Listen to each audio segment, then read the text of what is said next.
To order the Hingham School Committee meeting of November 6th, 2017 at 7:31 p.m. And our first order of business is approval of minutes. We do not have minutes to approve, but we have a discussion about an amendment to minutes. Yep.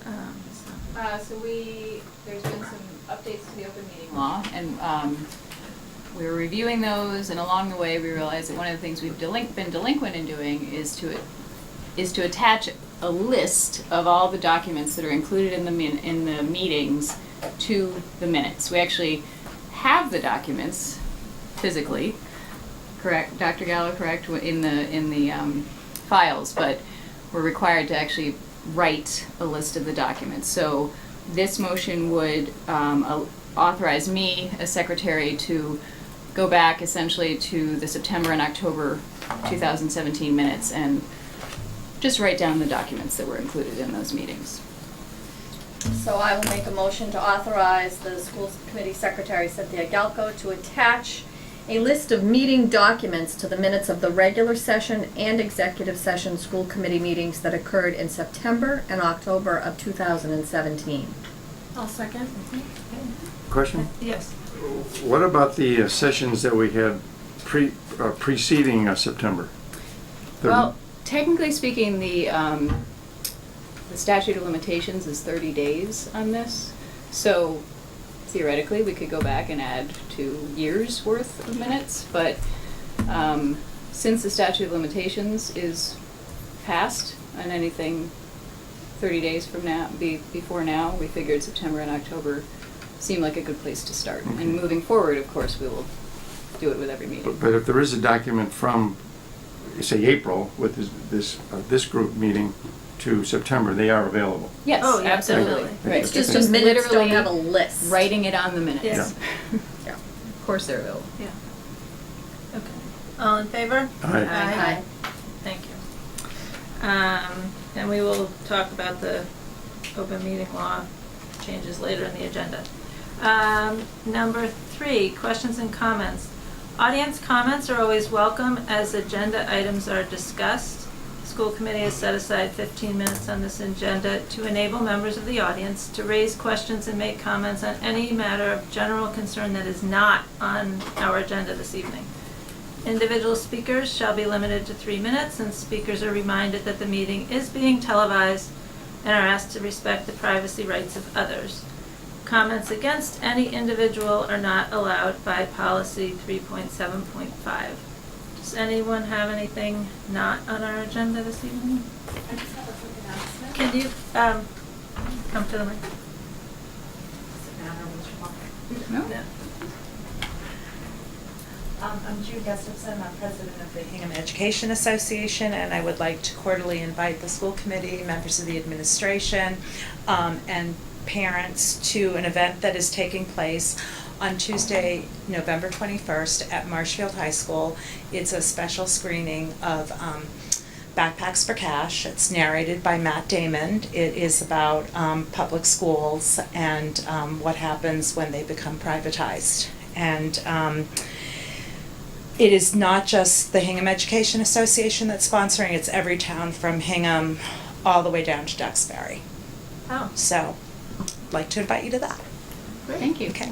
Thank you. 7 o'clock at Marshfield High School auditorium. I know they had an airing of that in Boston a couple of months ago, and it sold out very quickly. And I believe Matt Damon was there himself, or his mother was there too. Yeah, we're not going to So- have that. I wish, but no. I may still attend. He is So- a product of public schools, Yes. though, I have to say. Thank you very much, Jim. Okay. Number 4, superintendent's report. Okay, among the good news items for tonight are a couple.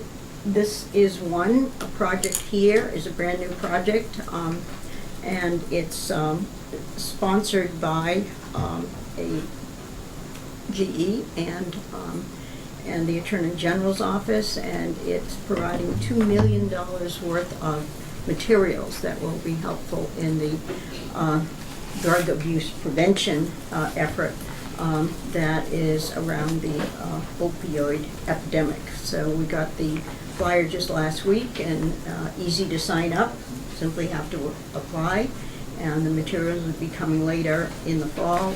Here's the flyer that actually came. There's a lot, if you're interested more in how this came about, on the website. And we're all thrilled as educators to have this amount of money toward this important cause, particularly since the governor had reduced the budget for drug abuse prevention for opioid crisis by a very large amount of money earlier in the budget process, the state budget process. And so we went from having little hope of having any money to having $2 million to spend on this. So that certainly is good news.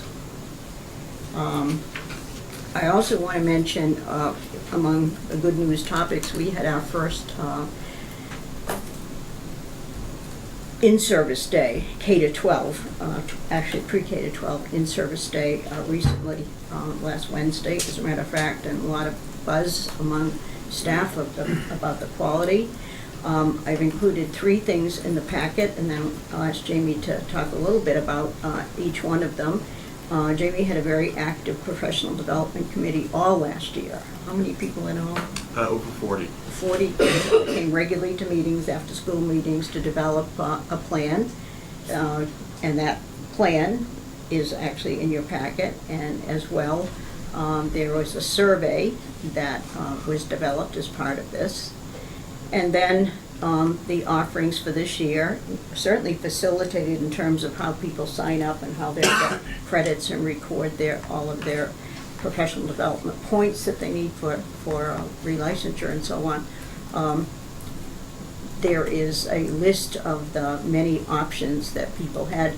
We've changed the format this year so that there are 3 pre-K through 12 in-service days, and they're 3-hour releases on those days rather than the traditional 2, which allows people to earn sufficient credits to meet many of the mandates that the state has by doing it 3 times a 3-hour meeting. So we've included the things that people had to choose from, and that's on your list as well. And certainly want to express my appreciation personally to Jamie and also Karen, because Karen Herman, this was an easy implementation in terms of the sign-in and sign-out and all of that. And I was worried up until Wednesday morning that everybody was going to have a place and that there would be a place for everybody, but that all worked out. And we were moving them until Wednesday morning, too. But also all of the folks that worked so hard on the Professional Development Committee for last year. So I asked Jamie just to comment on that, but it certainly is good news, and people are really excited about what was provided for them. Teachers and paras were there, really complimentary about the offerings. Yeah, we introduced, I think one of the major shifts that we made was on those 3 professional, district-wide professional days, was to offer the educator some choice. So last year, through the development, we developed a professional development and professional practice survey. The first part really was to sort of solicit feedback and sort of areas of interest, right, from our faculty relative to their professional needs. And the second part was to sort of help us sort of baseline professional practice, and as we begin to sort of gauge the impact our professional development program has actually on educator practice, right? So that sort of is our baseline. From that's really where we got the majority of the sort of areas for focus of the actual sessions. And we have our directors here; they were instrumental in offering sessions, as well as our resource teachers. We also contracted out for some people to come in, and we had over 300 educators engaged in over 20 offerings throughout the district. We had them both relative to content needs, as well as areas that need for licensure, such as English language, working with students who are English language learners or kids with disabilities. We had a lot of positive feedback from the day, and again, the element that was different really was the element of choice. And so based on their own professional growth goals and their professional practice, they could sort of self-select into something they felt most effectively met their needs as teachers, which was really what it's all about, is to make sure that teachers feel engaged and empowered by the work they're doing, and it's not sort of one more thing and it's not one size fit all. They really were able to No, I want to be clear. We offered the new program has a balanced approach. So there are 3 sort of self-selected days, and there's also 2 additional days which are sort of building determined. So we still have sort of that balance to make sure that the initiatives and the work that the principals are doing, they can leverage their PD, the professional development time, that way to do that work, but also engage our educators in some sort of higher level growth and development relative to their own professional practice. So all in all, it was a really fantastic afternoon. So you have in the packet the results of our survey, sort of executive summary of the results and sort of where people sort of fell. You also have a copy of the new professional development plan for 2017 through 2022, which articulates our commitment to professional growth and development over the next 5-year cycle. Well, I know I was impressed to see so many of the department heads leading courses that, so you prepared yourselves and then you got back in the classroom and to interact with all your colleagues and devoting this extra time. I was impressed to see the whole community come together to work on this. So and celebrate learning. Yeah, right? Adult it's learning. great. It's great.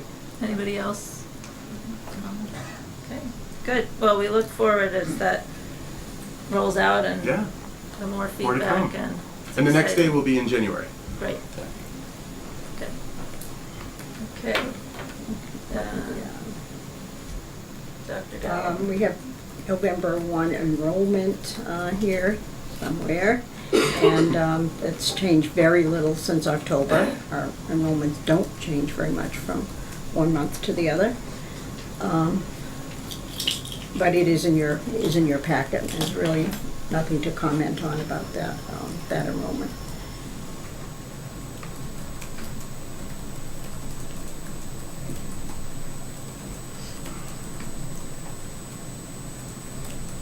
There's also, I just want to comment on the pre-K and through kindergarten, pre-K parents and incoming kindergarten parents, that we have the 2 forums next week.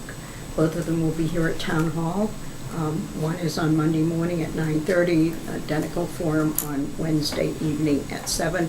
The only thing I would comment is that finding locations to have possibly large gatherings during the week on a weekday is really challenging, and mainly because of the parking.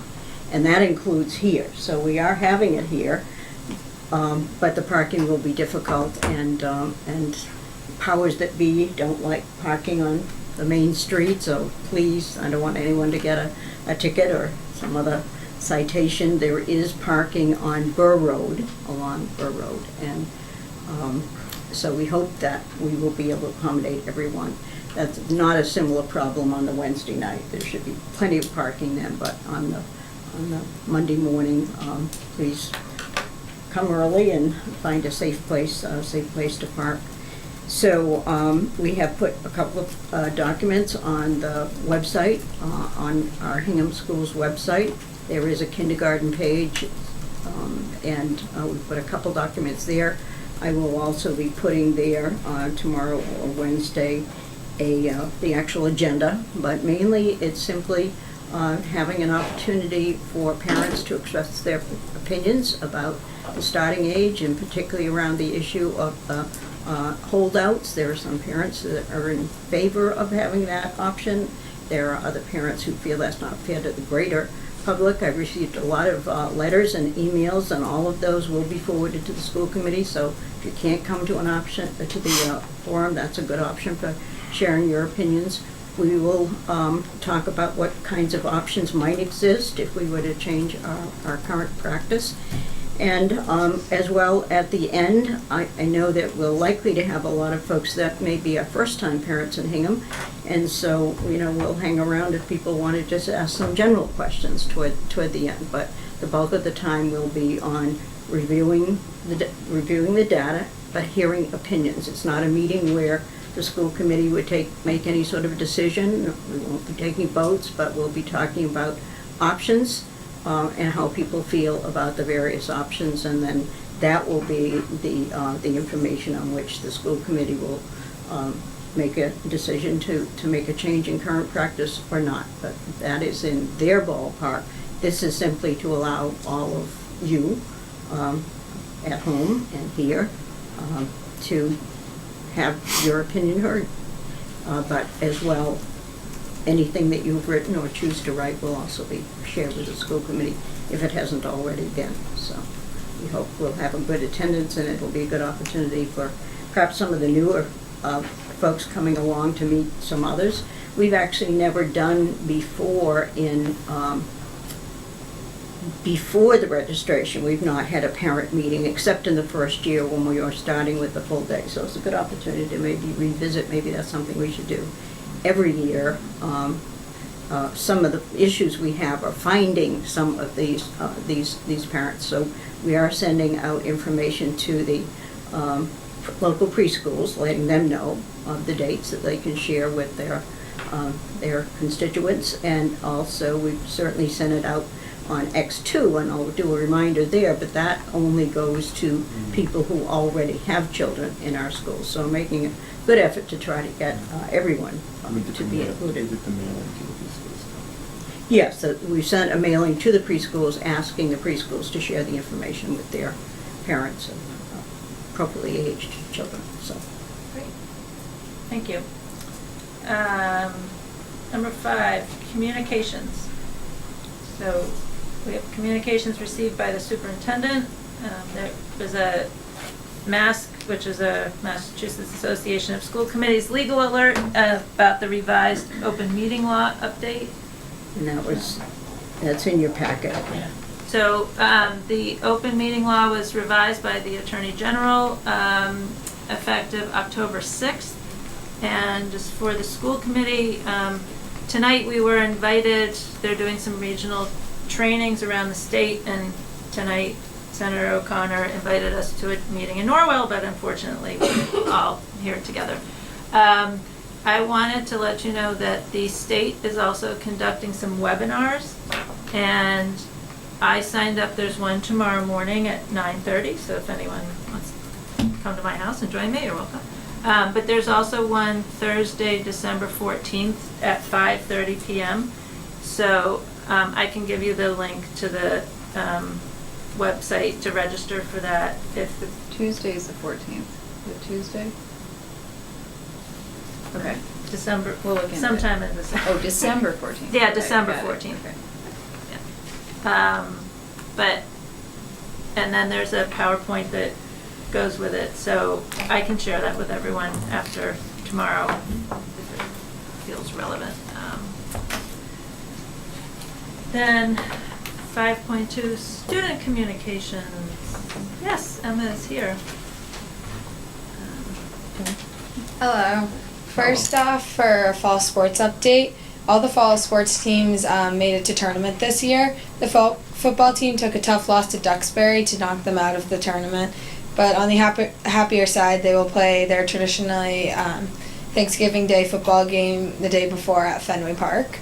The boys soccer team unfortunately lost to Weymouth, ending their season. The volleyball team played tonight and unfortunately lost to Dartmouth. But the girls soccer team did win against Franklin last night, 6-0, and have a game tomorrow at 6 home against their biggest rivals, Whitman Hanson, so come out and support them. Moreover, the drama production Chicago will be November 16th, 17th, and 18th. Get your tickets before they sell out. If you need some Hingham gear or a good holiday gift, visit the holiday fair on November 18th. It will be in the gym and cafeteria. The Student Council will also be hosting a Thanksgiving food drive, and you can drop any canned or non-expirable like foods in Miss Ponte's room. This will go to like our local community. Also, tell your sons and daughters to bring in any coupons lying around the house for the Hingham High School's Extreme Couponing Challenge, and everything bought is donated to our local community also. And lastly, the Climate Committee Club, run by Mr. Lockheim, has branched off by creating mentor groups consisting of around 2 upperclassmen and 5 freshmen. These groups are formed to let the transition from the middle school to high school become easier for the freshman class. These groups go to sports games, eat lunch together, get dinner later in the evening, or even go to a drama production together. And it's a way that everyone can interact with each other and not be scared of one another. Great. And happy Thank you. birthday. Oh.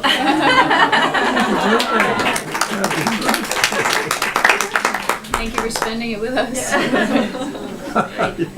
Thank you, Emma. Sounds like Thank there's a lot of good stuff going on at the high school right now.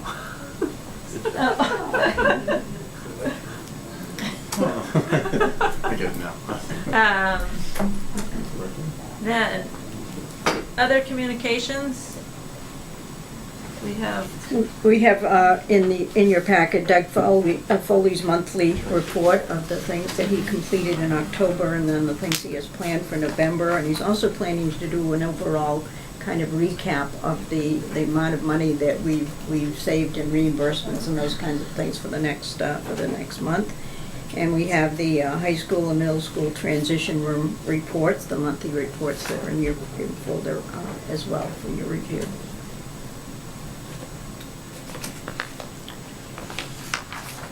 So he'll have that overview of what saves before the end of the, obviously before the end of the year. I think he plans to send it with the The next one? monthly. Okay,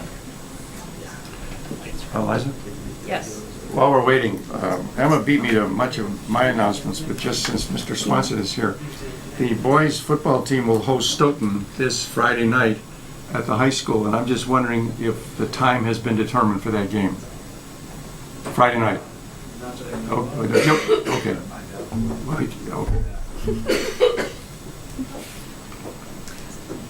Okay, so now, new business. While they are setting up, we are going to receive the Foster School Improvement Plan for 2017-2018, and also an update of the 2016-2017 plan progress. And we have Principal Debbie Steller here with her team to share with us this evening. Debbie, you have to move it back and tell the story. The reason why you're retiring, right? Well, you mean the story of the, of who that gentleman is? Yes. Yeah. Let me see if I can do that without. Oh, see, I thought that was Emma. I did too. You all need to know this is William Arthur Steller, the first we've had in the family in a number of years. And I keep him on my desktop. He's 3 months old because I think if you look at him, he has somewhat of what I call an old soul at 3 months. And so I start my day saying, yes, William, it's going to be a fabulous day. I'm going to work hard. I do my best for all of the children and the staff and the community. And I'll be thinking of you as well. And don't you think that expression says to you, yes, Uma? Yeah. But he is a real joy. And so without any further ado, let's see if we can talk a little bit about the children that aren't necessarily mine biologically, but certainly are ours for a good part of the year at Foster School. I'd like to begin with just a few comments, if I could, about our theme and where we're focused. It's a real privilege to be the principal of a school that has such a committed and outstanding staff, students, parents, and community, beyond just our parents who bring their children to us, but the entire foster community is very supportive and has been for a number of years to Foster School. So we are delighted to talk a bit this evening to give you a snapshot of what occurred in terms of 2016-17 and where we're headed 2017-18. Our theme, and it's a 2-year theme, is Stretching and Growing Mindset Matters. And as we continue, I'd like to say thank you very much to Jen Newell, who is here this evening, and also Carolyn Bixby, one of our staff members who are with us this evening. I don't see any other, I see familiar faces, but not foster faces.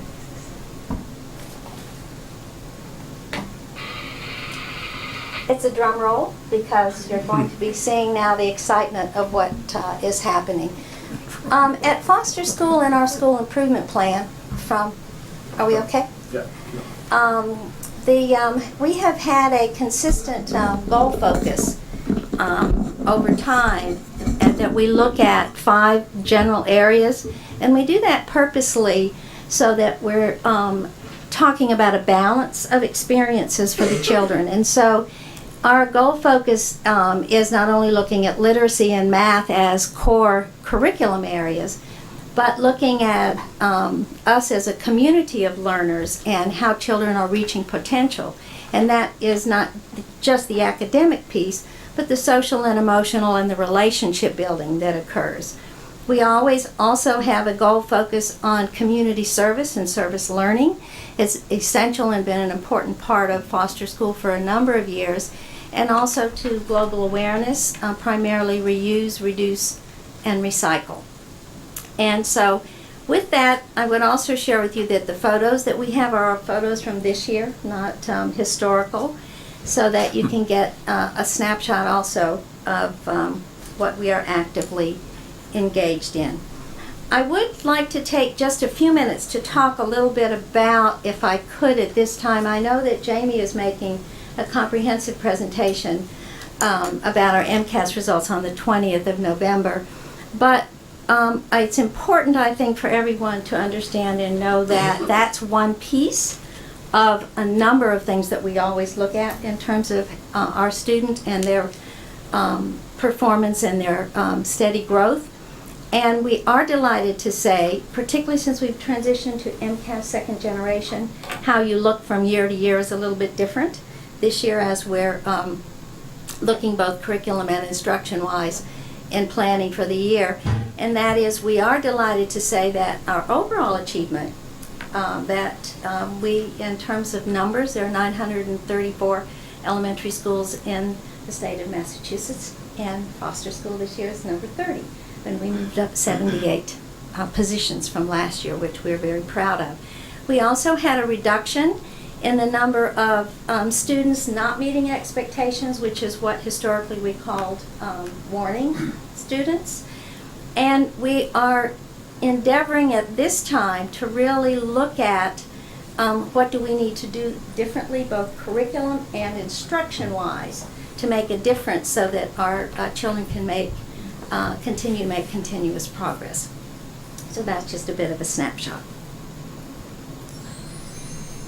And that is the chime which responsive classrooms always use as we transition from activity to activity. Just a few things that I would like to highlight in terms of that occurred last year. Service learning at foster school is ongoing throughout the entire year. We have a commitment to the Hingham Food Pantry, to the New England Center for Homeless Veterans, and to our Hingham veterans all year long. In addition to that, we're almost at 30,000 over time, would you say, with UNICEF? Close to that? 20 plus. So probably within the next 5 years. And that has been over time with our commitment to UNICEF. In addition to that, we have our annual coat drive through Anton's service, Anton's Dry cleaners. Thank you, dry cleaners, and it has been taken over in the last couple years by our foster school PAC 27. The Scouts do that, and it's something that was new for us last year. Is really getting involved with the K-9 teams with the Hingham Police Department. And we look forward, we're not sure what we're going to be doing this year, but to continue that as an ongoing connection with them as well. Thanks to the Hingham Ed Foundation, our focus for professional development last year was on social thinking training. It was 2 years last year and then the beginning of this year. Thanks to the PTO, we offer in the summer, we keep our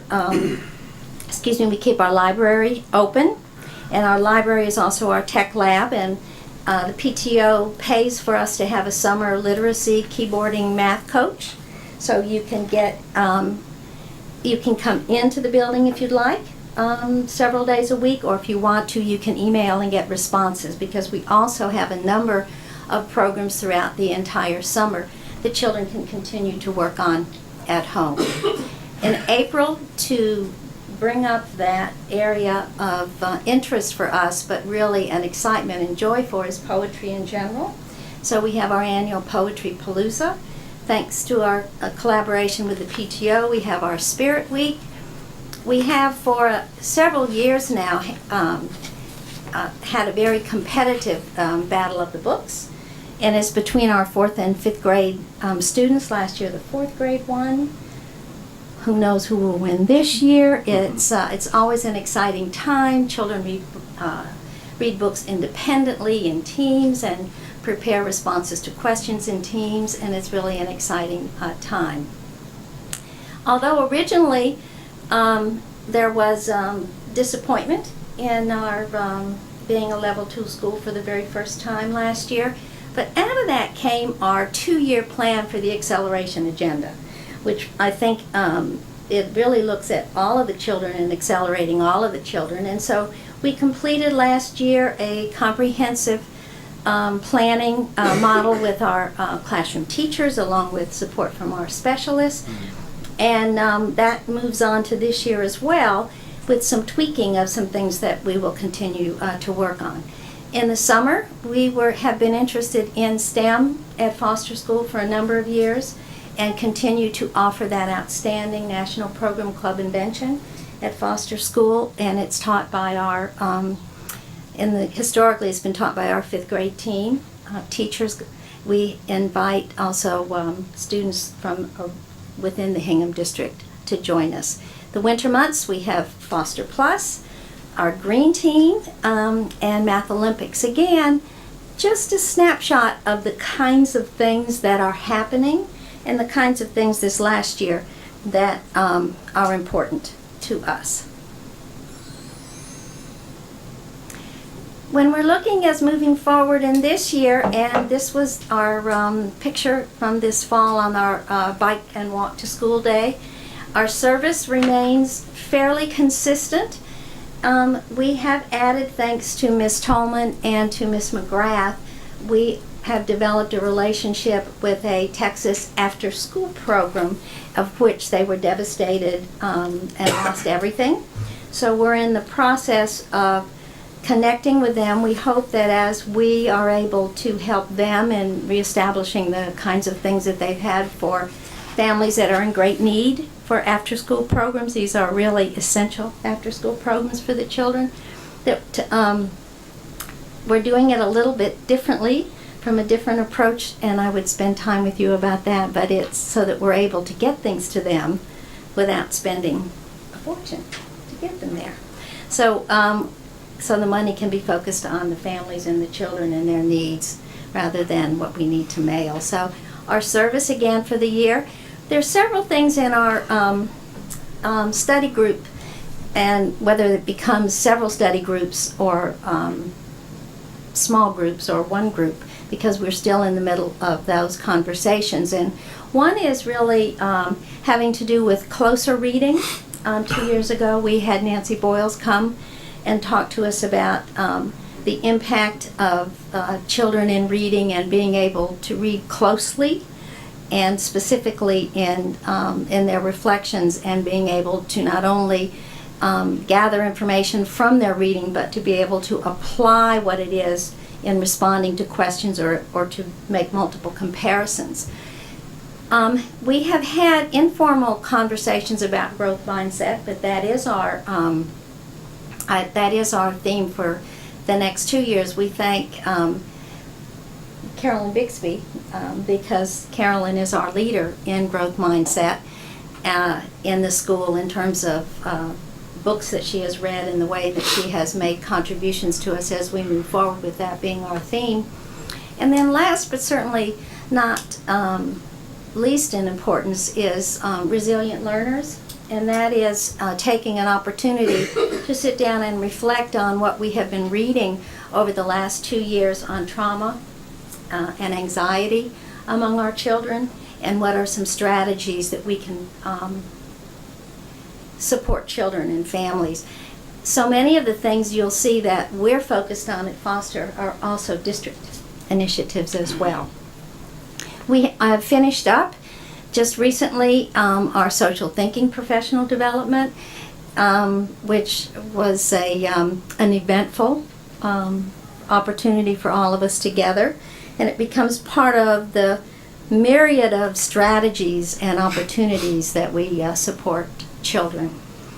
Our acceleration agenda is we're in year 2, and we anticipate that will have an impact as well in terms of overall performance, but also individually and looking at our subgroups as well, because it's important to look at all of those pieces in student achievement. We are excited in our Title I program. We are offering a pilot for the very first time this year. We're very excited about it. It is the Northwestern Education Association, and it is an online assessment for our Title I children in grades 1 through 3 in math, and also reading and in language arts. And what we like about it is it's adaptive, so that there could be areas that children have strengths in and weaknesses, and it is not reflective of grade level standard, but to where the child is working. It tells us in relationship to Massachusetts standards, and also in relationship to projected success on MCAS second generation, where the instruction and where the differentiation needs to occur. So we're very excited about it. We're piloting it, and we'll all hear more about that as the year progresses.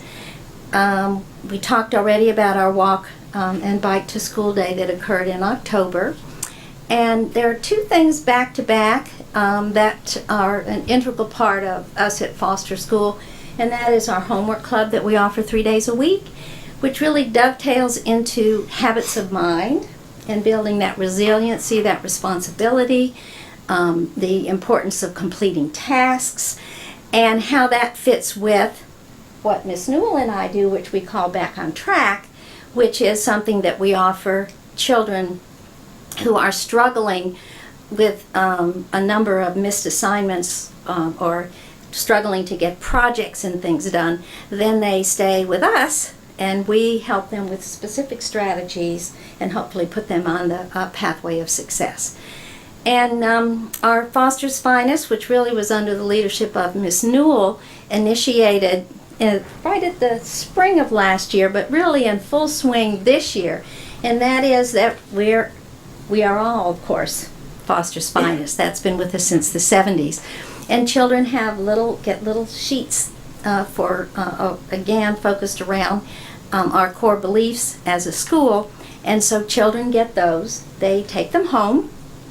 And if they can leave them at home, but if the parents sign them and return them, we have this big box. And once a week, we pull 4 out. We take a picture. We Twitter, or we post the pictures, and then we do post every single one of those that anyone gets that is signed and returned. And again, focusing on good choices, recognizing students who are engaged, who not only sometimes academically, sometimes socially, for kindness, all of those things that are so much a part of what we are at Foster.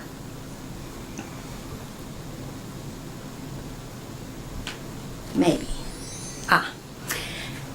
I think it's an important piece, because we have worked, and it has been a focus, and that mindset matters and has historically for us for a number of years.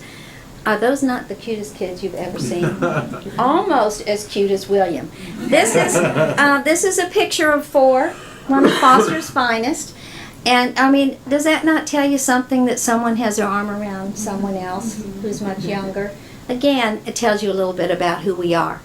I think in that entire piece, and I've chosen to pull a number of those all together because I think it shows our commitment and where we are in terms of working together as a community.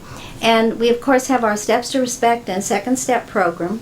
We have had for a number of years, and are delighted that CPAC is going to highlight our K-5 morning check-in program that we have for kids, that first 10 minutes of the day to get those children who need just that small group, a little bit of conversation to get ready so that they can be successful.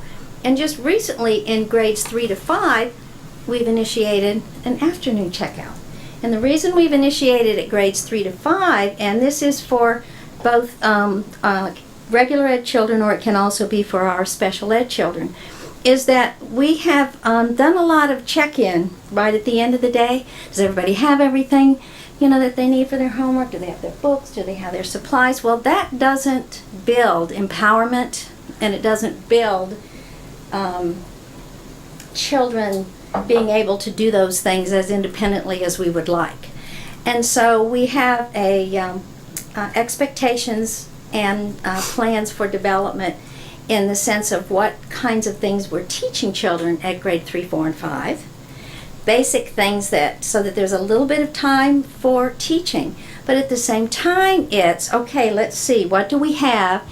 And have conversations with the children about helping them to identify where their strengths are and what kinds of skills that they need, or what kinds of things need to be added to the assignment book that enables them to be successful for either homework assignments or for some of those long-term projects that need chunking.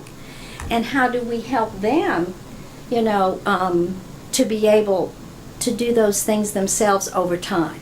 So we just initiated this recently, but we think it's going to be very powerful for the children and powerful for families, because we'll be working collaboratively with them as well. We've talked a little bit about social thinking and Foster's Finest. You all, I know, are familiar with responsive classroom and zones of regulation. Our Foster School staff has been committed since its inception in 2011, sending a team every year to the MARC update, which is the Massachusetts Aggression Reduction Center. Aggression Reduction Center. Aggression Reduction Center. And what we do is the team that we send 2 people. They come back, summarize the updated research and information so that then at a staff meeting we review those pieces with teaching staff, and then Jen follows up and does that with our paraeducators. Because things change, details change, and we found that to be very powerful in our interactions with the children and things to be watchful for. Our respect, responsibility, and relationship, fostering good students, that's all around our bullying plan, which we're in the process, will be updated this year. Our family support team, we meet every other week. The nurse, 2 principals, school psychologist, and adjustment counselor, and talk about families and how we can support them if there are any needs. And last but not least, we're very proud that we were the first to bring the Play Fit and Trouble-Free Playground program to the Hingham schools. But what we also do with that is Mr. Davidson reteaches it every year. And we give copies of the games and the numbers of children that are engaged in those activities so that we can keep that program ongoing. And that really is a testament to Mr. Davidson, and that it makes such a difference, when children are outside playing and they can play cooperatively in smaller groups and have more activity. That's our, on the right there, if you notice, those people look a little tall. That's because I squished down the picture. So it doesn't really look like our Foster Fair. That was the October 28th. We had a beautiful day. Our collaboration and how we work together is an essential piece to what we are about at Foster. I would take a moment to share with you that it was Mr. Kavanaugh, an architect, who designed our campus, our outdoor plan, in terms of the kinds of things that we want to have available in our for our children and for our families. That has always been a vision that more and more people come and spend time on our playground. It's a beautiful setting. It wasn't always the most beautiful place to be. It still isn't perfect, but it is certainly a much more engaging place, and we have more families than we've ever had before who come after school and also come on weekends. I share the butterfly garden only because that's a good example of me modeling with our present 5th grade children. We started in 3rd grade, sharing with you all, I'm sure everyone has examples like this, of having this little space for a butterfly garden. We started in 3rd grade, we worked really hard at it, but it didn't quite get done. We only met like twice last year. So I met with him, I said, kids, you know how this is the way it is sometimes. Is this important? Do we want a butterfly garden? Should we move forward on this? I'm the facilitator. It's something that you wanted, but you know I can't let it go because we set it as a priority at some point in time. And you know, 5th graders, of course. So our butterfly garden will be in place in the spring, and hopefully you will, any of our families that come by will be able to enjoy them as well. We have had a Cub Scout Pack 27 at Foster School for 50 plus years. And I'm very proud to say that I am the executor, which just means I sign off on things for them. But it's a real pleasure and an honor that they have asked me to do that, and I have done that for a number of years. We still continue. We were the first on the South Shore to initiate the box program, which continues at before school. Physical activity for our kids 2 days a week. We have parent volunteers who have continued that work. We work very closely in recognizing and honoring our veterans throughout the year, but particularly on Veterans Day and also on Memorial Day, those who died in saving our freedoms here. Our safety program, without Officer John Walden, there are a number of things that would not be in place. At Foster School, a comprehensive green tea program. We had our first annual service Saturday right before school started. I'll show you some pictures of that in just a few moments, and I'll share the details about that. And of course, we, as so many of these things happen in our other buildings as well, but our focus groups and coffee with the principal. I'm almost done, I promise. So I say to you, join us as we celebrate together. This is our NED. As you can see, we are the only elementary school that is outside when we gather together because there's no place large enough for us to be together inside. We have to then have 2 assemblies, and so we were outside for our first September assembly, which was our focus on stretching and growing mindset matters.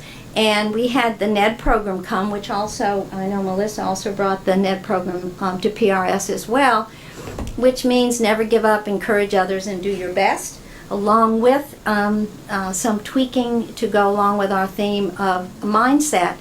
And with that, they do, it's NED, and they do a variety of yo-yo tricks. And so we have, since at our October celebration, we had children come up and we said, what does NED mean? And then we also had them come up and show some of the tricks that they have learned with their yo-yos. And so we thought maybe 20, 30 yo-yos. So Miss Newell and I said, oh, we can take care of that. Be really simple. Hundreds of yo-yos that have NED on it, you know, what you're supposed to do. And so it took us hours to reorder, to make sure everybody got what they needed. It was joyful because to see the expression on the children's faces and how they're then remembering every day what that means has been terrific. But I never would have thought there would have been also that commitment to, now we have a NED area, the playground where kids come with their yo-yos. Again, our Foster Spirit Week, we have Foster Family Fun Night, we have Family Literacy Night, and our Family STEAM Night, which is science, technology, engineering, arts, and math.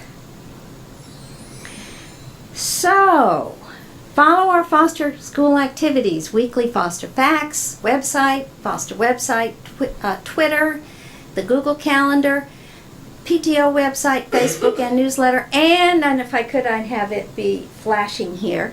We are piloting Living Tree, which is a platform for us to really communicate effectively just within our organization and with our PTO. We're looking forward to a great deal of reflection and conversation, but what we hope it really does is it will enable us to have for families and for us to spend less time shopping and more time being able to have quick access to information. And so we're looking forward to positive or negative feedback in terms of how we will or will not move forward with that next year.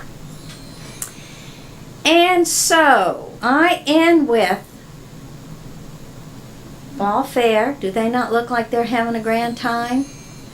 Mrs. Murphy, as she's pulling out the garlic, because the green team made garlic bread for everyone. Students engaged in research, building, sharing, comparing, and our families are right there with us in the classrooms as well. We're learning inside, we're growing and keeping fit outside. Again, thanks to the PTO. And foster school, we were vintage. Last year we were vintage chic. And now we are moving to renovation rebuild.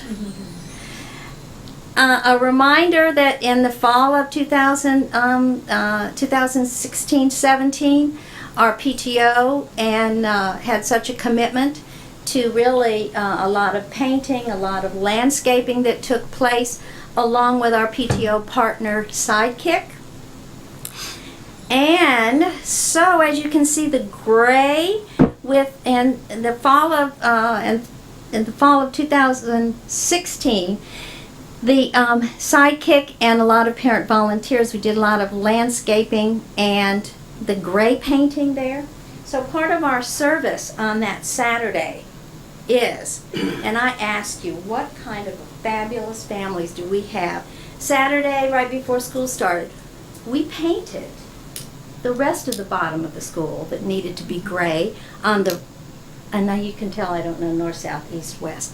The side, the back, and the lower areas, and then Sidekick, again our PTO partner, came in, painted what we couldn't reach, did a few other little windows for us, and did some little bit of landscaping so that we could look fresh for the beginning of the school year. So again, a little picture, a little snapshot of our children and our school, and we welcome you, encourage you to come at any time. You're always welcome. Thank you. Thank you. Thank you. Anyone? Can I just say one Question? thing? Yeah, sure. I just want to say that I was very impressed with the, I attended the last PTO meeting. I was very impressed with the level of involvement of the parents. It was an even meeting, and what a great attendance. And even more so with the new tool that you are introducing, the Living Tree. If you could just elaborate on that a little bit more, because my understanding is one of the parents applied for a grant and got money for that, right? Yes, absolutely. It is a Living Tree is used more out west than it is here in New England, and I think there's only one other school in the Massachusetts area that is using the Living Tree. Sarah Abbott wrote a grant, one of our co-presidents, and it's about a $4,000 grant. And if it's something that we find worthwhile and beneficial to our PTO, they're ready to just fund that annually for us, because that is a cost. It is a one of the pieces to, and some of the things that are involved with Living Tree is it's also connected to Clever, which is something that we connected already here in Hingham as of June of last year, so that there are some reciprocity among some of the capabilities of things that are offered there. But one of the things that that I say about this, and this is just from the principal communicating with parents, that I think that they are just dying to get that foster family fax weekly, but it might be one of like 1,000 emails in there. And so this has a free app And so it's on your phone as well. If you want to, you can send emails, you can text. There, you don't have to, these are the things I find, you don't have to type in any addresses. You just, the name and everything, it pops up. And it's also hours. You know, it's not, we historically went with all the activities that we have at Foster, which we have monthly, if not every other week. Where you go to sign up, we would sign up to volunteer at different places, and then you lose the history of where you sign up to volunteer because someone just sets it up personally. It's all in a common place. You can look at the history. You're able to see who has volunteered. So if you wanted to connect with people who might have done something a year ago, I see it, and again, we're just at its beginning phases. I see it as something that's a time saver for everyone.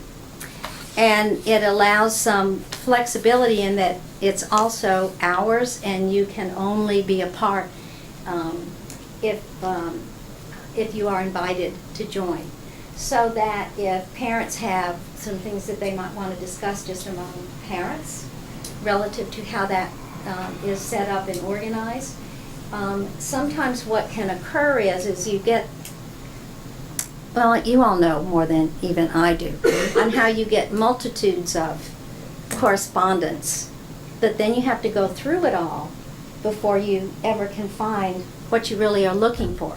And so what we're hoping for is that on your phone it's on an app, and so if you want to know about Foster School and what Foster School from an administrative point of view, and also what the PTO is doing, it's just going to be in one spot. And you can get a little ping when you get something, so if you want to, you can even look at that. It just does a lot of things much easier, much faster, and quicker. We're looking forward to it, and we'll move forward from there. Any other questions? I would just thank you very much for the report, and also to thank you for all of your service, because Dr. Steller has announced her retirement at the end of the school year, and we are very sorry to see you go. You've been with us for a very long time, and what a high to go out on of improving the scores from a huge jump up to 30th in the state. So congratulations, and congratulations on a wonderful community that's been created on your watch. I was there when you began. Well, that is true. I always have an affiliation for it, but thank you very much for all you've done for our town. Foster has, and I'm not saying that all the other schools are not wonderful,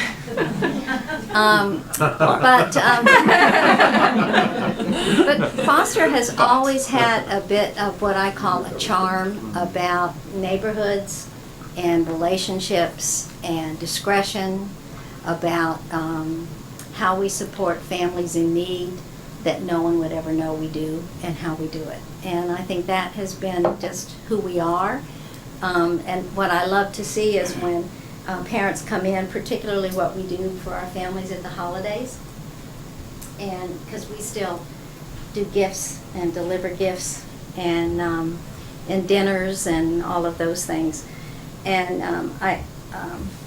no one knows who they go to and who's in need, and sometimes you can be in need this month but not in 6 months. And what is very gratifying is to see families who support families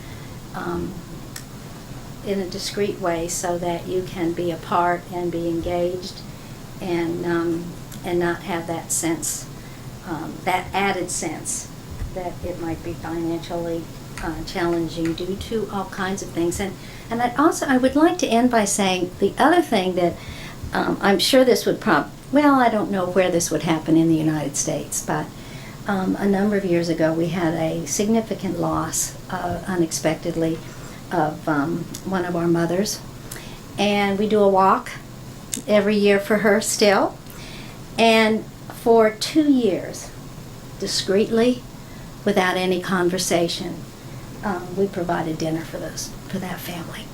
2 years. Never was an issue. Everyone just signed up, and it was 2 full years. That says something about people And, you know, we are the first to have the greatest arguments and discussions about what we need to do, what's important, what's not. They're fabulous conversations.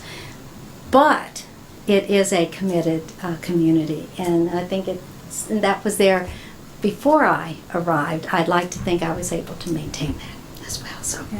thank you. Thank you. Thank you.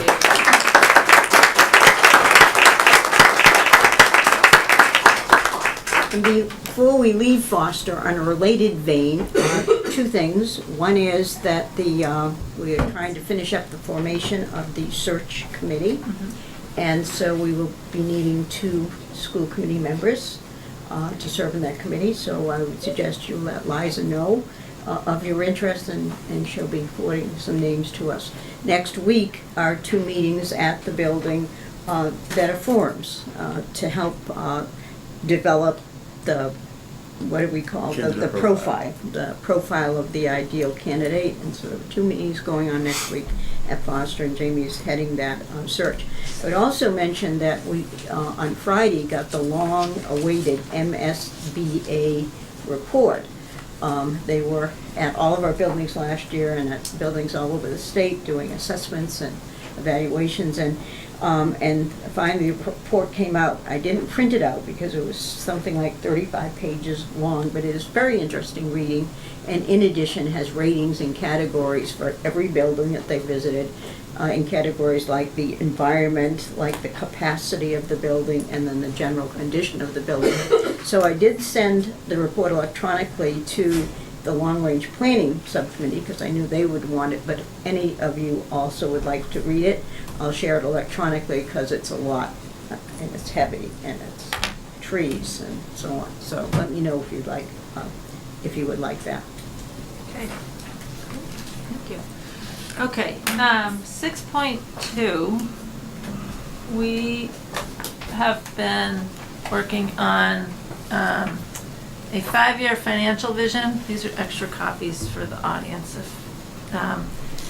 So this is a bit of a working session for the school committee, and we're in draft, we're getting down to finalizing form, but it's in draft form, and I'm glad we have an audience because we do want to get input on this.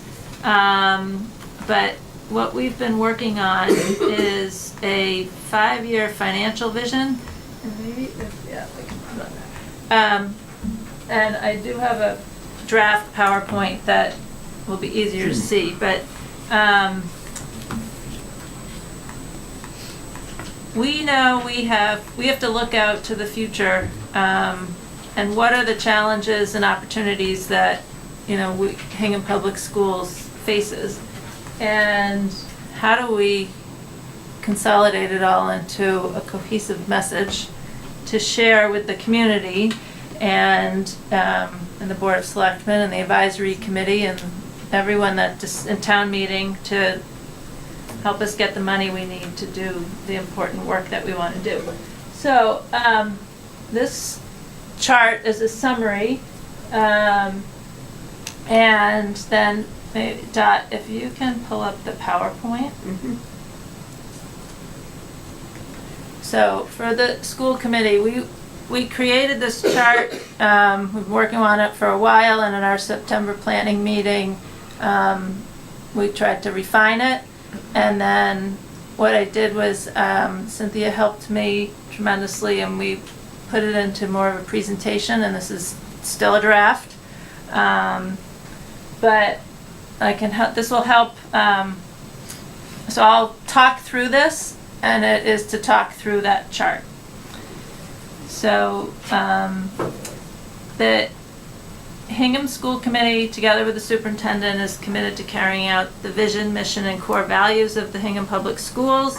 And in this PowerPoint, the gray is a hyperlink,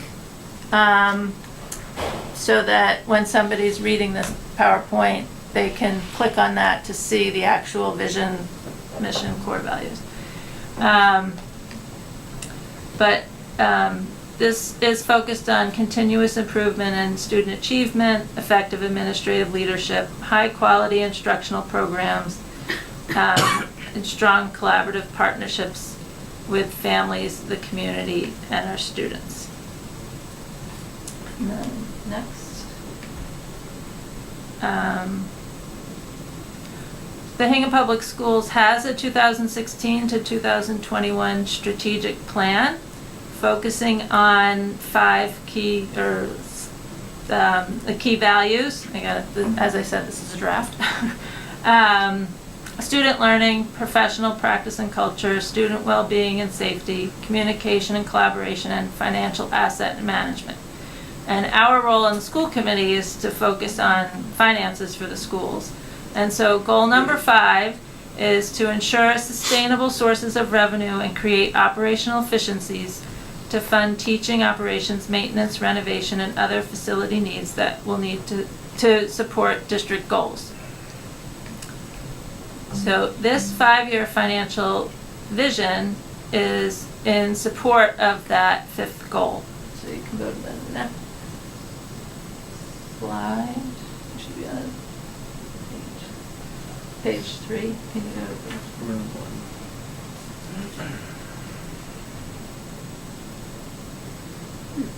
What does it say? There we go. Oh, it's all 2, one. and then the next one.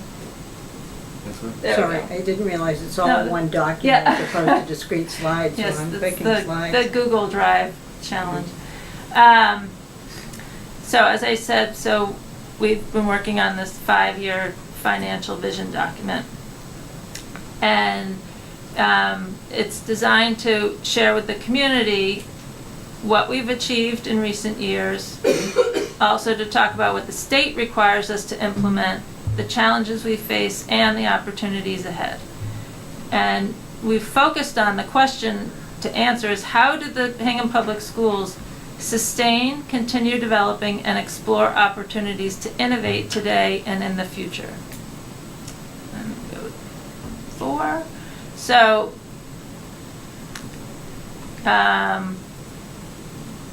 so now in the presentation, this is part of the drafting of this, I put in information about general background of the Hingham Public Schools. So we have the school committee, and then there's a link to the school committee. Our leadership is the superintendent's office, the business support services, student services, facilities, transportation, food services, all of our staffing, and then students, we can have links for numbers of students and enrollment, trends, and histories. Wow. So, as we've said before, it's a large, complex organization. And then the next slide, we talk about all of our facilities. Our 6 schools as well as the depot property. So each of these, we have a presentation from before of, talks about each school and the square footage in each building, and so we can link to that on this page. And then page 6. Then the budget background. So where are we coming from? Our budget this year is at $49.7 million from, and I've been working on, I have Excel spreadsheets that we can do some graphs or just the charts. So from fiscal 00 to, or not, what's the official term of that, to fiscal 18, the average increase each year over that time is 4.55%. And it's at about 48% of the town budget. I'm trying to get the back data from Sue Nickerson, that's why I didn't have the exact number. And we know we have the lowest per pupil spend of our 20 benchmark towns. Some people say that's great value for the taxpayer dollar, and others say we can spend more and deliver a higher quality program. So what's the magic number? I think we've all talked about that if we had a little bit more, we could do so much more with the opportunity. So, what is it that we can do more of, do differently? So in the vision document and the chart, we looked at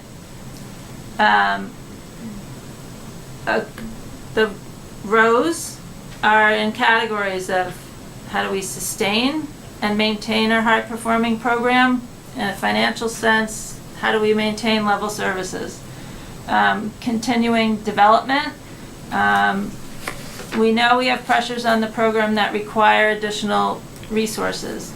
And then what are the opportunities to innovate and explore? And then the columns going down is timing. The first column on the left we titled as in place, and these are things we've actually completed recently. The next column, in progress, that's happening now. The next column, on deck, these things will occur in about 1 to 2 years. And then the final column, looking forward, it's the not too distant future.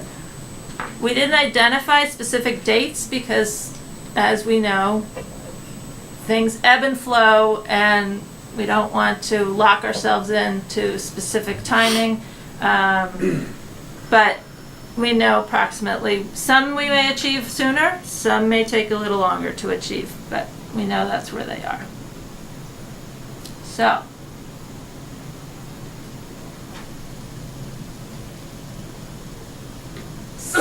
I grouped this now in the presentation by row, and I color-coded the title so that we can keep track. So, sustaining our program. These are all things we identified that we have in place now, that things we had been working on for a number of years. I won't go through them all because many in the room know what these things are. So counseling, foster school, we submitted the SOI, that's major facility opportunity. New leadership, we've had a tremendous amount of new leaders the past year or two. And technology, the middle school, for a couple of years now we've had the one-to-one program, and then fortunately in the elementary schools we've hired the elementary technicians so that we can help with launching the for this computer science development with our specialists. And then sustaining our program, some key initiatives for what we have in progress are maintaining the excellence and the scope of our programming, the academics and the arts, athletics, and extracurriculars. We have a very broad program to benefit all range of students, and we want to maintain that. Facilities management, preventative maintenance, we need to keep our facilities in top shape. The Foster School Building Committee is established and doing a lot of good work so far. The NEASC accreditation, that just happened. We wrote this before that happened, so. And then in special education, we have the 5 pillars of continuous improvement that is underway, and also the self-study for the DESE 6-year coordinated program review is happening this year. As far as enrollment, student needs, we know we have some, the enrollment is increasing at the high school, and that's a key staffing requirement to sustain that program. And then in the technology area, we have K-5 launching the digital literacy and computer science program. In the high school, our Bring Your Own Device program. MCAS is going online, and the state frameworks in technology are launched and underway, and we're integrating those into our system. And then in the not too distant future, and now how do we sustain our current program? We have a real need for additional counselors at the middle school and the high school. Social emotional learning is a key component and something we're focusing on. HR staffing, from an administrative standpoint, the school committee feels strongly to add some to the administrative team, and particularly in the HR area. New leadership, we know we still have some transitions coming. Special education, the 5 pillars of continuous improvement will continue, and then we'll see what comes out of our DESE program review. Facilities, whether transportation moves at the depot, depending on what's happening with other town interests, that's kind of on deck right now. We are redoing the master plan, and the enrollment study will be underway this year. The school committee has talked about possibly reorganizing our subcommittees, and then technology is always going to be there as something to maintain and focus on because it's ever changing. And then for sustaining our program for looking forward, the 40B developments at the shipyard and the Alliance property, we're going to have to watch how's that going to impact our enrollment. The depot and the Traces robotics space, buildings 12 and 179 are always on our list, and they're only going to last so far. I know there was some roof challenges in the storm at building 179, so we have to keep them on our list and in our vision. The high school, the health and wellness center needs, and possibly other needs at the high school, and then staffing will always be something that we have to focus on, of balancing out that elementary school enrollment, middle school enrollment with the high school, and then the human resources, as we said before. So that's sustain. Any questions? Yeah, I have one question. Yeah. Let me just go back quickly here. And this is, I'm talking this through, so this is still to be Sure. tweaked and worked on, so. On the staying on deck, school committee, subcommittee reorganization for version of agencies. What do you mean by that? We have talked about whether to have a finance subcommittee, or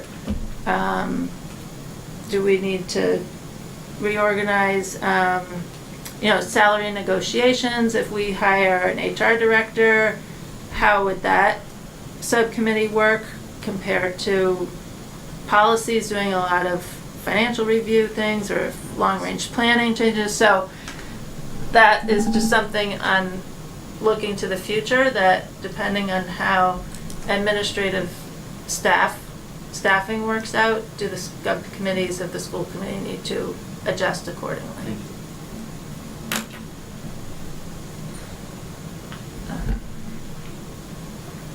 Okay. Then, continuing development. So we're in the middle row. So in place, these are things that we've done in the most recent years. High school health curriculum, we added that semester requirement. Staffing, we've been adjusting to enrollment and student need base, and we've been adding to special education staffing recently. And technology, we had added at the time, I guess we're gonna have to adjust this, because at the time there was a need for that, and so we'll edit that one. Then continuing development in progress. Communications, we've been focusing quite a bit recently on the website update, social media initiatives, the Living Tree. That's something district-wide we've all been focusing on. Culture and community, district-wide, all schools have been focusing on that, especially at the high school, but and school committee has been looking at that as well. Programming, we repeated this as continuing development because it's always something that's continuing development and something that we're focused on we can talk about how to keep that appropriate for the presentation. Responding to population changes, I'm trying to think if that is special ed and English language learners, and responding to changes in student needs. That is every social issue happening in the world is happening in Hingham. And we continue to respond to it and work with every child that we have in our community and the families as well. Social emotional learning, huge initiative for us and very significant across the country, across the state. Then technology and digital literacy state frameworks were just implemented recently, and transportation efficiencies. We continue to look at with the bus leases, how do we make that work better for us, and we just, so that's more of a financial impact. Then continuing development on deck, counseling at the middle school and the high school we know will take a while to adjust to and get the appropriate number of people that we need. Central office space, there's a task force in town looking at town hall, and our school department office space, we need more space. We need to fit into that equation here at town hall. Staffing, depending on how the enrollment goes and student needs, we will always be needing the appropriate staffing. And we could probably technology a few too many times in the presentation, so we can edit that. Theme, yes. And then continuing development looking forward, the depot, I think we repeated that. Then the facilities master plan, we'll have that done, but then how does that integrate with the planning going on with the other capital projects in town? And when can we get those major projects done is something that will be of concern of ours. And then a sustainable operating budget funding. In order to accomplish all of this, how do we get it done within the budget that we've been given? When the past couple of years we've really received between level funding and level services budget and not necessarily full budget to cover all of our level services. So how can we keep maintaining these services with the operating budgets that we receive? So then opportunities to innovate and explore. In place. So the past couple of years, Hingham Public Schools has done some pretty great innovative programs. In food services, we hired a new food service director. Participation is up tremendously. The food service department is now in the black. And we have a great team in place, and we have maintenance programs in place and still growth in place. And that was making some innovative choices and hiring some new people. The health curriculum should, once that gets going this first year, but that should make a big difference for our students. Transportation, past couple of years we needed a new lease. We're now managing our own lease as opposed to having a full service lease. And they've been able to find some new opportunities of covering our own athletic transportation and other field trip transportation. So by thinking outside the box, we found some less expensive ways of doing things. and also there's been much more collaboration with other town departments, with the DPW and the South Shore Country Club on our fields. So we have already been innovating and exploring a lot of opportunities.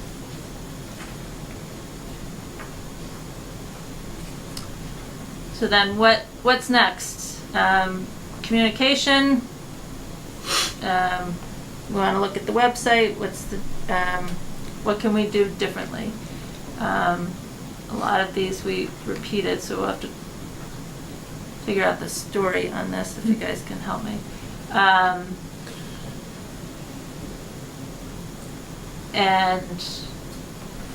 But how can we do things?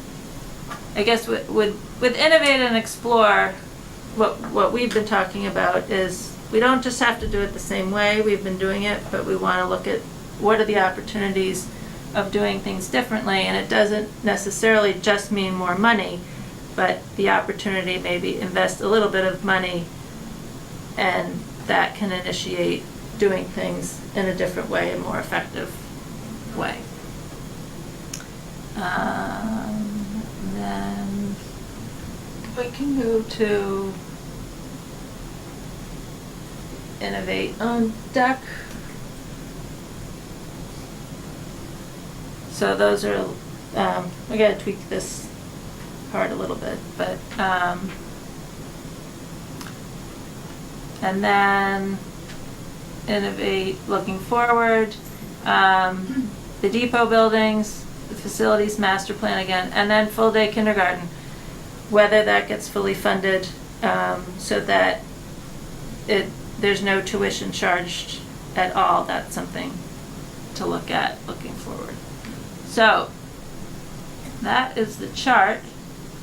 And then in addition to our own Hingham issues, for the community to be aware of is we have state issues that impact us tremendously.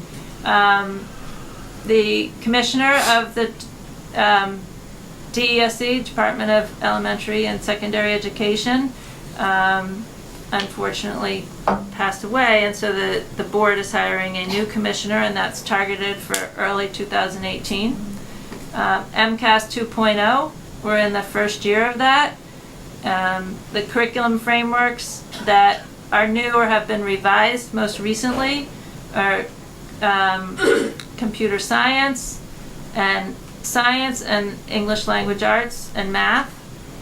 And so we are still rolling all of that out into with our students and with our teachers and adapting to that. And special education, we have the coordinated program review. And then state issues to watch from a financial standpoint, budgets are constantly an issue, and Chapter 70 funding and state aid, while it's been increased the past couple of years, it's been increased at a much smaller rate than it had been in the past. And there was, in 2015, a Foundation Budget Review Commission at the state level to review the formula for Chapter 70 aid. They made some recommendations, but that's pretty much stalled on Beacon Hill as to how that new formula will be adapted and where will we find the money for those investments. Not only do we have mandates from the DESE, but we have public health mandates.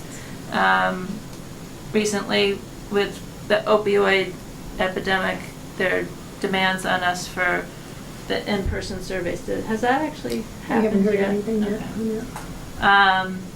The Freedom of Records Act has impacted the school department as well with requests and occupying staffing time.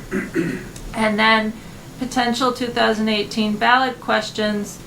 There's one that could benefit us, which is the graduated income tax, where it's called the millionaire's tax, and that additional income would go towards education and transportation. And then potentially paid parental leave. And then the minimum wage if that makes it on the ballot of going up to $15 per hour, that will impact our budgets and town budgets. So that's then our closing slide of context. So that's where we are. It is a lot. So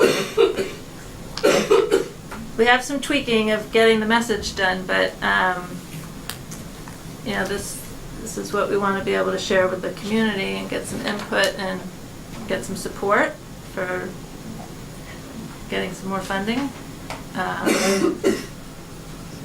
so. What's our plan for this? So, I'm glad there are a lot of people here tonight because wanted to be able to take it out to the community once we narrowed down the presentation and get input from the community of what's important to the community. And the community, I mean, the staff, the parents, taxpayers, the advisory committee, the board of selectmen.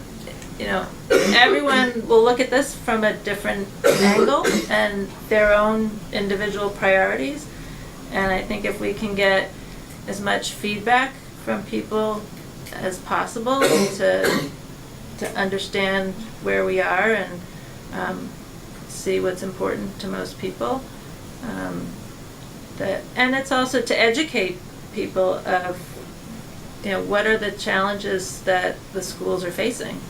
And also for the staff to understand things we're looking at. We want to know what the staff's looking at, what parents are looking at. Well, thank you, Liza, for putting that together. You know, obviously Cindy helped you a little bit, but you know, it takes a lot of work and tremendous hours. So thank you for. Well, you're you know, welcome. it's the beginning. I mean, Yeah. I think this is the first time that something like this is put together, right? I think so. Yeah. Good job. Yeah. So, this is a run through, and you know, we want to have this done in time for the budget season because I think it's important to be able to share with, especially the town side, of a solid message, you know, going into the budget season. So if we can get this out to the school community, you know, November, December, and get some feedback from them, and then we can start sharing it with the school side. And I've talked with Dan Coughlin about getting together with the ACES Advisory Committee Subcommittee to go through this in more detail and make sure that they understand it or help us sort out what are key components to it. So hopefully we can meet with them in early December as well. Okay, good. So, now, 6.3, to conduct the annual evaluation of the superintendent of schools. The school committee has been going through a formal process established by the DESC of how to evaluate the superintendent of schools. And before we get into this, I would like to inform the public that we will not be taking public comment on this agenda item. The DESC regulations do not allow for public comment at this point in the evaluation process. This is our working session for this, and the evaluation process is strictly between the school committee and the superintendent, with the evaluation is conducted based on agreed upon goals, standards, and the job description. So at this point in the process, no third-party comments are allowed, especially because it cannot ensure a representative sample of viewpoints. And the school committee does have an obligation to follow the fair process with its employees. We have, in doing this process, we have received comments from the Dr. Gallo's direct reports with some anonymous input. We also have evidence that we've looked at, and we've been receiving comments from the community throughout the year.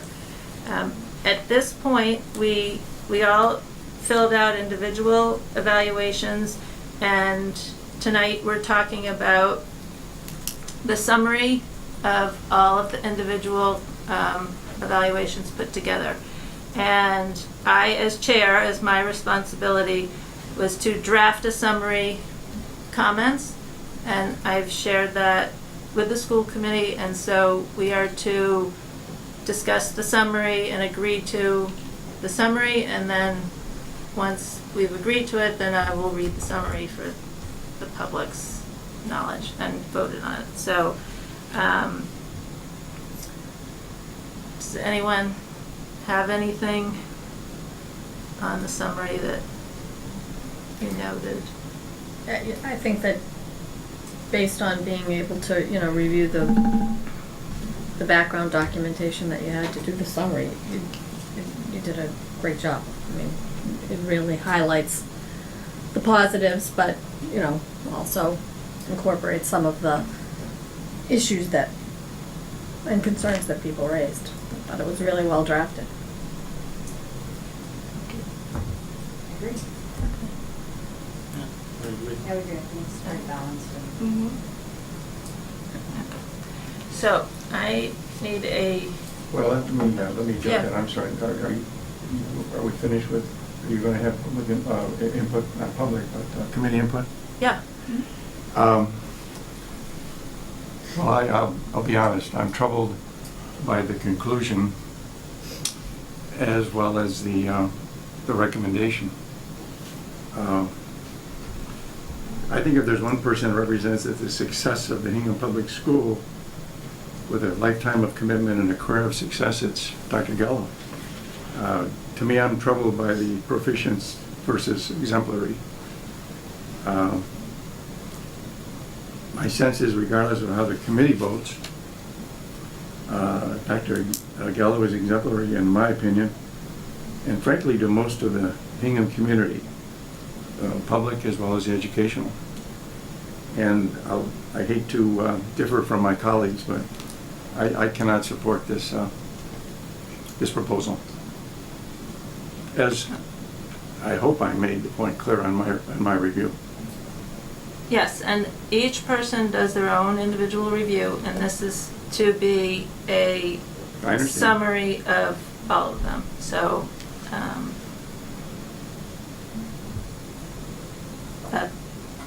I mean. Well, I would ask other members of the committee, and then I'll be quiet, if they have any sense of maybe revisiting. They do so. They do so now. Do you plan to have a vote on this tonight? Is that the plan? Yeah, we have to have a vote on accepting it.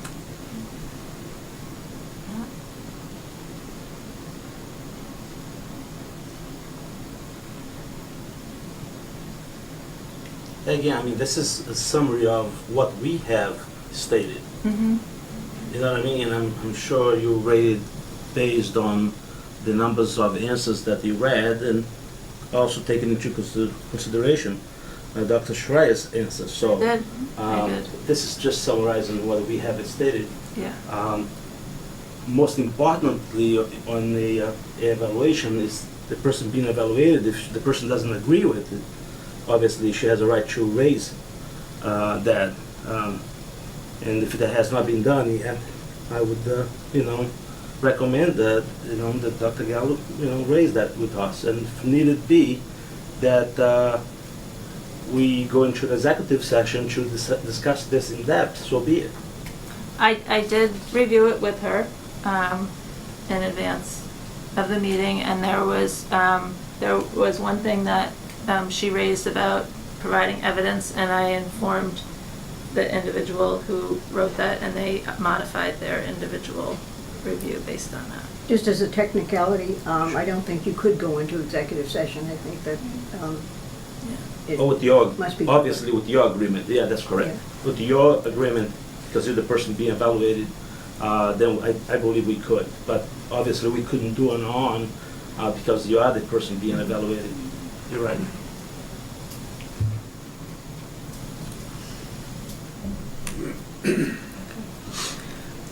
So with that said, I guess we need a motion and then we can take it from there, but a motion to accept the superintendent 2016-2017 end of cycle evaluation report, summary of school committee comments as drafted by Liza and presented in our packet tonight. Second. All those in favor? Aye. Any opposed? On the record. So I will share the summary. The Hingham School Committee is tasked with assessing Dr. Dorothy Gallo's performance as Superintendent of Schools. In doing so, we take into account her contractual obligations with the school committee, the progress she has made toward her goals for the year, and her performance against the DESE Educator Evaluation System standards. Dr. Gallo is one of the Hingham Public Schools' longest-serving employees, and she has given an amazing amount of time, effort, and energy over the years to make Hingham one of the best school systems in the state. The accomplishments of our students across the educational spectrum speak to her leadership. She has been instrumental in hiring well-qualified educators and retaining the best and brightest of those, and she is well respected by her employees.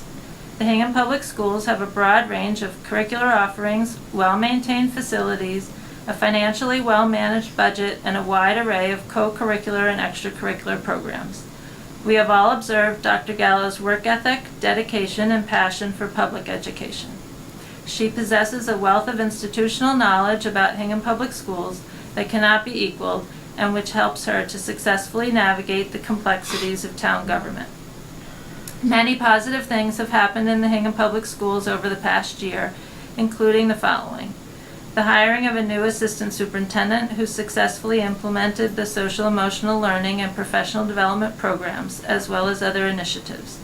The newly promoted high school principal, after 10 years as Hingham High School assistant principal, has done an outstanding job dealing with multiple issues in his first few months and has instituted a positive, community-minded outlook in the school. The facilities and procurement manager succeeded beyond all expectations in enhancing the knowledge about the health and of the physical infrastructure, as well as the commitment of the facilities and maintenance department personnel. Both the transportation department and the facilities and maintenance department have instituted numerous changes that have resulted in operational efficiencies and cost-saving opportunities. More than significant progress was made on 4 of Dr. Gallo's 5 goals for the year. We recognize that the superintendent's job is both difficult and complex. However, we live in a rapidly changing culture, and over the past few years, major changes in societal expectations have occurred. The established ways of doing things in education seem to be less effective than they once were, and despite Dr. Gallo's extensive career as a leader, there have been several areas in which her response to issues has been lacking. These areas include dealing with confrontation, timely decision-making, community engagement, process and meeting management, and transparency of operations. The overall impact on student learning has been minimal, but the efficiency and quality of the department management has been impacted. This review has resulted in an overall summative performance rating of proficient and an impact on student learning rating of high. We thank Dr. Gallo for all of her service to our community.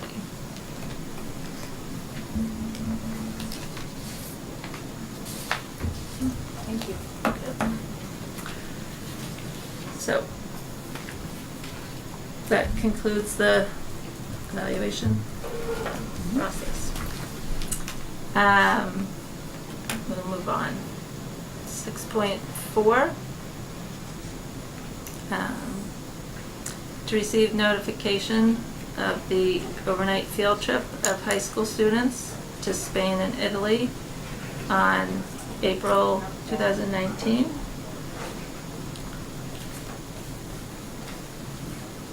As I mentioned in the annotated agenda, that we've had many trips over the years to Spain and Italy, but this one has kind of a different twist because of the sponsored by the Family and Consumer Sciences Department of Foods across the world. So there's a lot of excitement about it. On the trip. Yeah. Yeah, you would be great. Now, is this a follow-up to the one they did in the summer? Didn't they? I don't know. Over the summer? Rick, do you know if this is a follow-up, a whole new?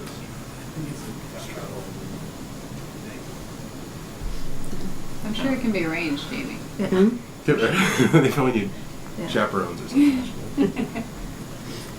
Okay. Well, that's for a year from now, so lots of time to plan for that one. 6.4, to receive notification of the appointment of paraeducators.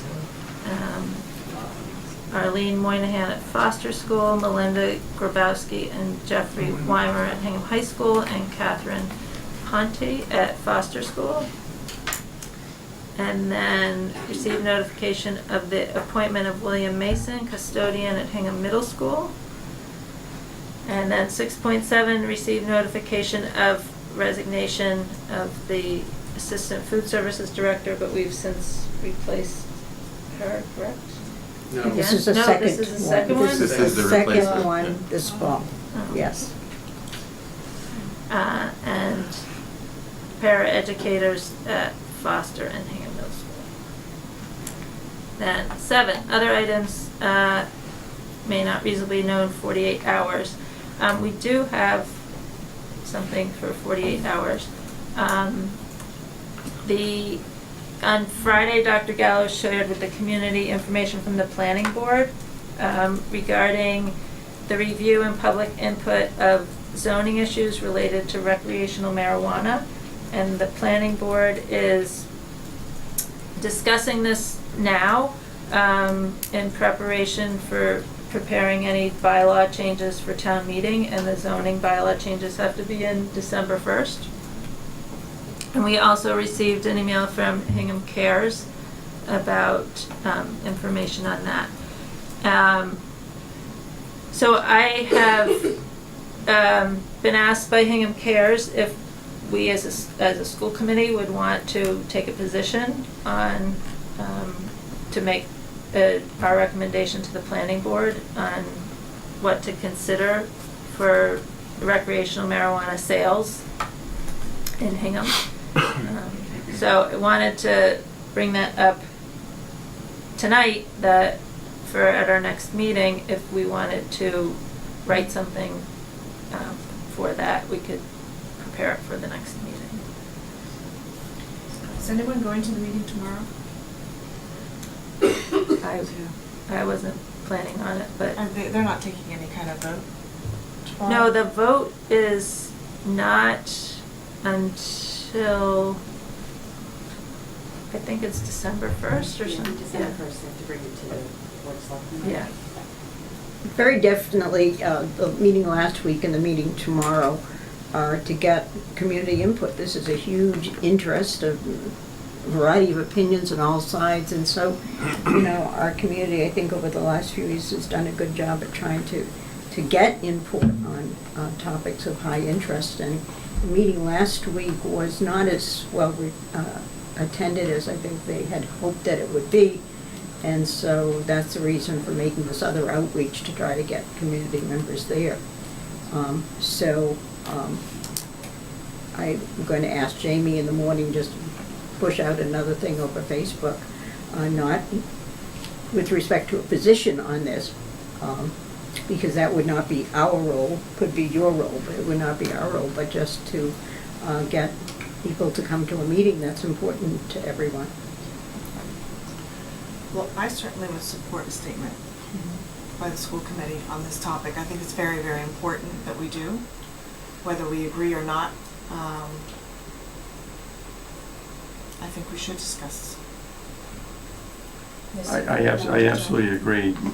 Been talking about, Dr. Gallo and I have been going to the Hingham Opioid Abuse, now it's Hingham Cares meetings for several years. Dr. Gallo is on the board of directors. What's the technique with respect to the open meeting law for one of us and maybe two of us to create a statement? How do we do that? Yeah, if, I was gonna ask if one or two of you wanted, up to three of you could draft something and then we can discuss it at our next meeting, and then vote on accepting that statement. I think it'd be much quicker to decide on something if we have something in front of us, Yeah. rather than people coming in with, let's do this, Yeah. and an hour later, you're still, Yep. okay. I think if you look closely at the chart and also the PowerPoint that are in your packet, but also that I sent around the other day, there's a lot of good verbiage Yeah. there that could contribute to that kind of a statement. To pick up on a comment that resonated with me that Dr. Gallo made the other night when she testified, if you will, before the meeting last week, and it's something that bothered me, the phrase recreational marijuana. I thought that was very interesting, and my statement may have a new name for that.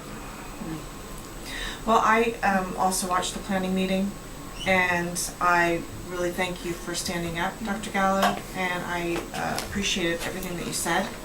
I also liked the comment you made that sometimes we have to forego our rights as adults in order to protect our kids. And that is certainly how I feel about this topic. So I'd be happy to work on a statement. I don't know, as community outreach chair, if we can get a meeting quickly together. I don't know if that's necessary. But when would we need this statement by? Just by the next school committee meeting? Yeah, so we could vote it, and we'd vote it as a resolution from the school committee, or statement to the planning board, that this would be.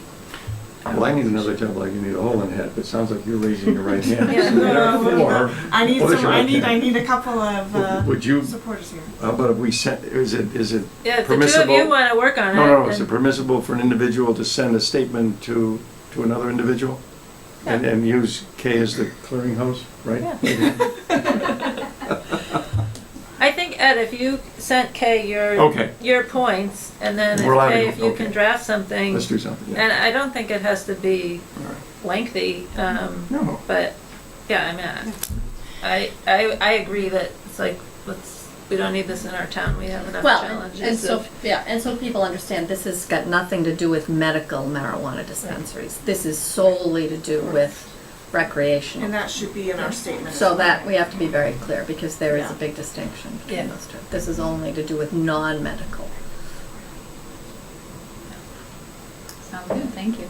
because that brings a whole nother layer into it that people may feel differently about if they knew.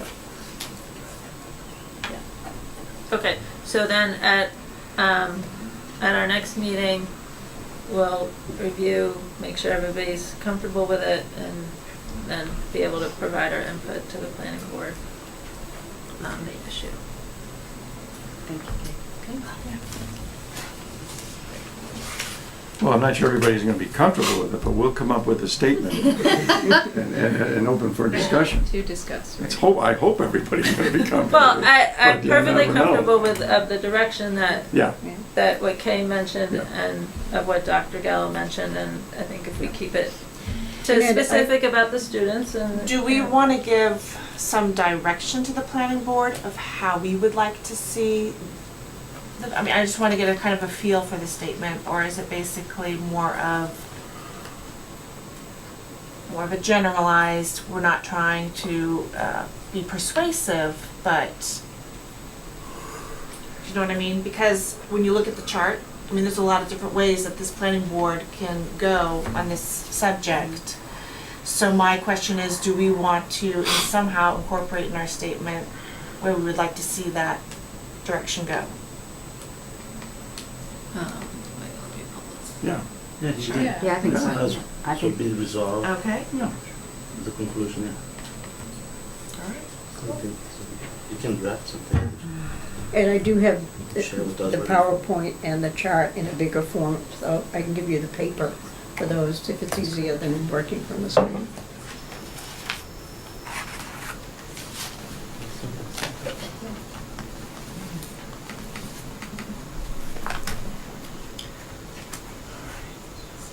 I I think at the meeting last week, the students were well represented in the sense that we had 2 speakers from Hingham Cares. Diane DiNapoli was also there and spoke from the student perspective, and Chief Olson and Rob Ramsey, middle school DARE officer. So that was good, but we can do more. Choose to. Thank you both. for Yeah, that. that'd be great. Are you gonna go then tomorrow?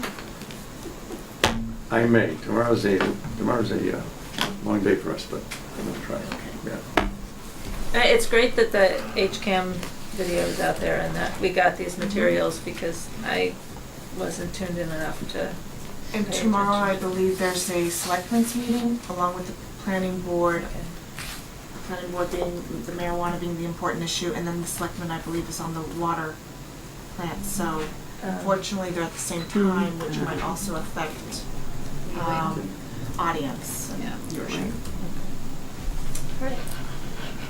Great. And the planning, just an FYI, the planning board is also taking emails and calls from people as well about the issue. Yeah, that's a very good point. They did make that clear that however you want to get your information to them, they will review it. Okay. So then 8, we have subcommittee and project. That's okay. Are you done? We are. Yeah. We're waiting. You should finish. We're plotting. So we have subcommittee and project reports. Salary negotiations doesn't have anything new to report beyond what we reported last time, to be honest. Nothing has changed since last time, and we haven't had another meeting since our last full meeting, so we're still a few moving pieces, but we're almost there. Policy met on October 30th, and we discussed Section 4, we're finishing up the financial management, and we discussed the kindergarten enrollment forums that are upcoming and scheduled our next meeting for November 16th, which is the day after the last forum, so that we can then review all the information that has been gathered up till then. And as well as some other things regarding signage, permanent signage on school property. Is there any talk about a social media policy? Yes. We, are working on it. so we have been discussing this in community outreach, Okay. and then we decided at the last meeting this really needs to be discussed in policy. Okay. I wanted to do some research about maybe even possibly draft a social media policy to bring. So when you send the agenda, I was going to make sure that's actually on the agenda so that we can start, hopefully get something quickly written up and then discuss it as a full school committee. Michelle's working on it as well. Right. Yeah, well, we discussed it at the community outreach and then decided it really needs to go to policy. Right. So since I'm on policy, I'm just going to go ahead and Yeah. do some research, draft something for the policy meeting so we can move this forward. And just for the audience, the idea of the social media policy is how staff even uses social media, and there's, it's great. We have now the Facebook page, we have the food service Facebook page, we have Twitter feeds from every possible group in school, but we don't have a policy in place of how you're supposed to use those tools. And so there are some templates out there that I think I shared with Cynthia that MASC has a basic template. And so we want to get something in place just so people are aware of proper conduct, and then we can tweak as we go along. But it's wonderful that everybody is making the effort.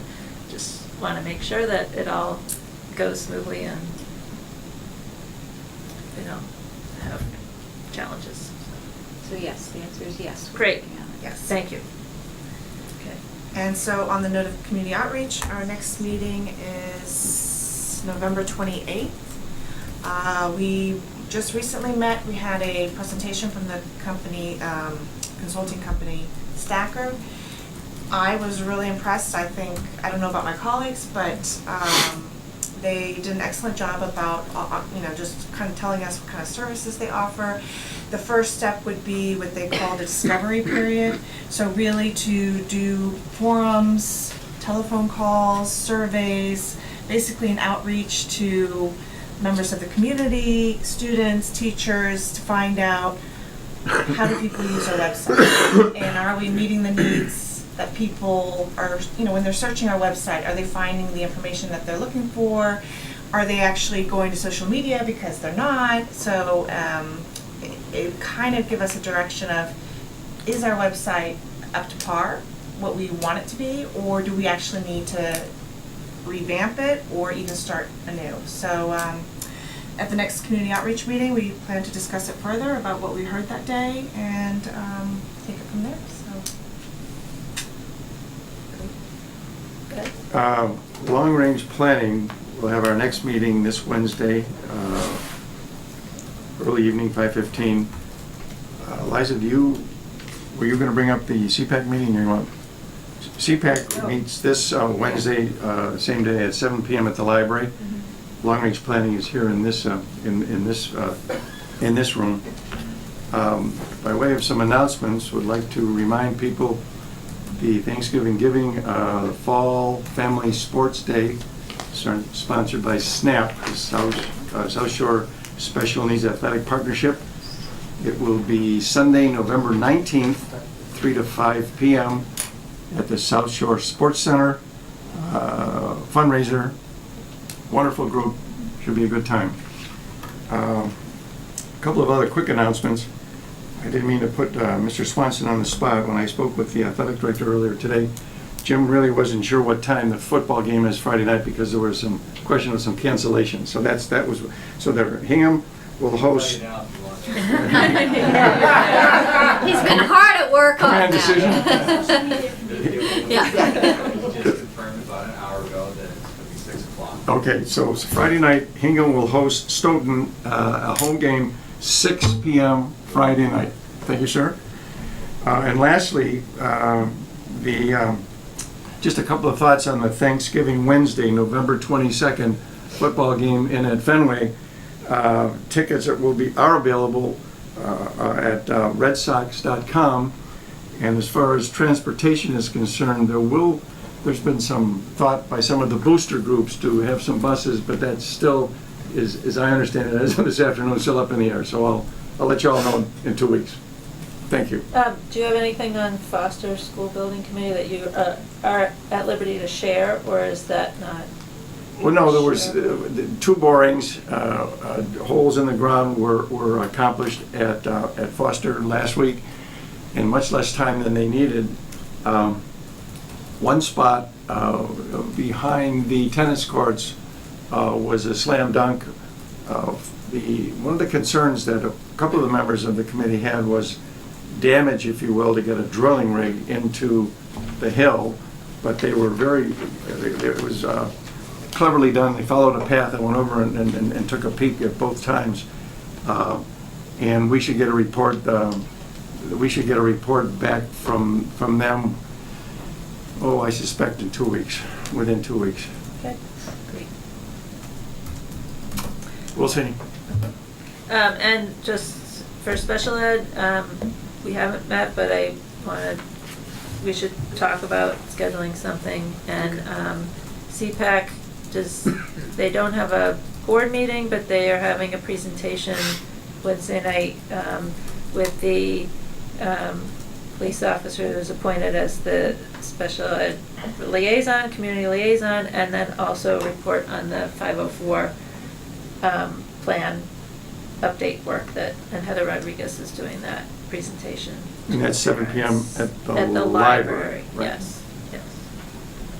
So, and there has been good progress on the middle school evaluation. They were down to 2 decisions.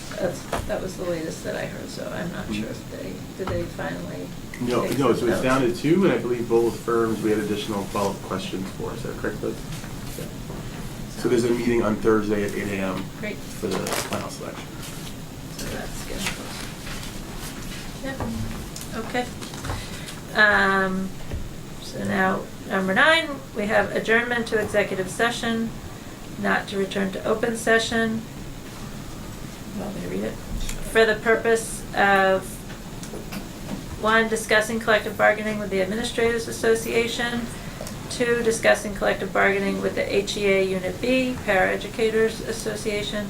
And 3, discussing collective bargaining with the Custodians and Maintenance Workers Association, the public discussions of which may be detrimental to the committee's bargaining position.